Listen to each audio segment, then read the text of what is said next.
Queridos irmãos e irmãs, meditemos juntos o Santo Evangelho desta quinta-feira da segunda semana da Quaresma. O Evangelho é o capítulo 16 de São Lucas, versículos do 19 ao 31. É o Evangelho que nos apresenta a parábola do rico Epulão, o banqueteador, e do pobre Lázaro. Esta parábola, queridos irmãos e irmãs, nos faz pensar em duas realidades, aquela da pobreza e aquela da riqueza. Mas, sobretudo, nos lança um olhar sobre o horizonte do ter e do ser.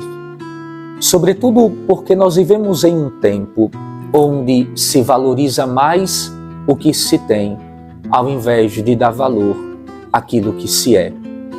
É interessante a contraposição que nós podemos fazer entre aquele homem rico e Lázaro.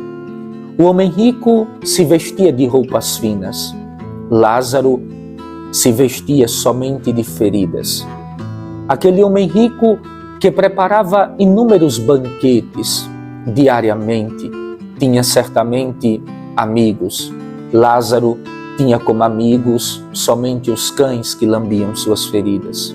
Enfim, enquanto aquele rico vivia de banquetes fartos, Lázaro vivia à míngua de migalhas para saciar a sua fome.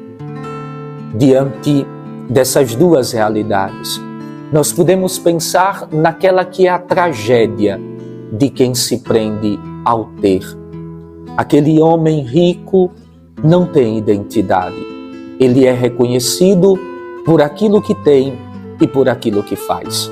A riqueza devora, elimina a identidade do ser humano. Inclusive, nós temos o hábito de identificar uma pessoa rica pelas cifras que ela tem. É um milionário, é um bilionário. Em contrapartida, Lázaro tem uma identidade, ele tem um nome. E o nome que o identifica é, na verdade, um sinal da presença de Deus na vida daquele pobre homem. Lázaro significa aquele que Deus ajuda. Em verdade, aquele homem pobre tinha Deus como a sua única confiança e esperança, diferente do rico, que era egoísta e pensava em si e naquilo que possuía. Maldito o homem que confia no homem. Bendito o homem que coloca a sua confiança no próprio Deus. Por conseguinte, na figura daquele homem rico e daquele homem pobre, nós encontramos a experiência de um que é egoísta, do outro que é humilde. Em contrapartida, aquele homem rico caminha para a sepultura, assim como também o pobre. Ambos morreram. Contudo, o destino dos dois foi diferente. Enquanto o rico foi destinado ao tormento, ao fogo eterno, ao inferno, o pobre foi levado à presença de Deus. Duas realidades que nos fazem pensar numa única verdade. A morte é para rico, é para pobres.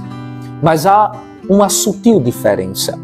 O mistério da morte é um caminho de compreensão para a finitude da nossa vida. A morte põe fim ao verbo ter. Tudo aquilo que temos ficará da sepultura para este mundo. Mas a morte nos faz entender aquilo que nós deveremos ser. Seres para a eternidade, em vista de um bem maior.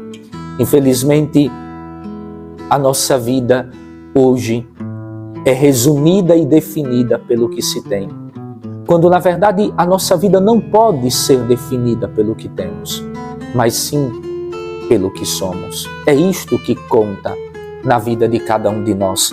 Quem se prende ao dinheiro se esquece de Deus. Quem é aberto à experiência do desapego tem Deus como seu único auxílio, tem Deus como a sua única riqueza. Por fim, a trama evangélica nos apresenta aquele rico implorando a Deus que salve os seus que ficaram no mundo. É só um modo de exprimir o desespero daquele homem, porque de fato todo o percurso da nossa vida se resume no hoje de nossa existência, enquanto temos vida. Porque depois que passarmos deste mundo, existirá um grande abismo entre os que morrem e os que estão aqui neste mundo, entre aqueles que vão para o céu e os que vão ao inferno, como era o caso daquele rico. Significa que o tempo de mudar alguma coisa é o presente. O tempo de viver a graça da conversão é o hoje de nossas vidas. Porque quando dermos o último suspiro, ali nos encontraremos com o próprio Deus e já não haverá mais nenhuma possibilidade de voltarmos atrás para corrigir os erros que na vida nós cometemos. Portanto, meus irmãos e irmãs, aprendamos a viver a experiência de ser dependentes de Deus e de nele colocar a nossa inteira confiança, na certeza de que só Ele é o nosso único bem e é nele que nós encontramos a nossa razão de ser e de existir. Que assim seja. Amém.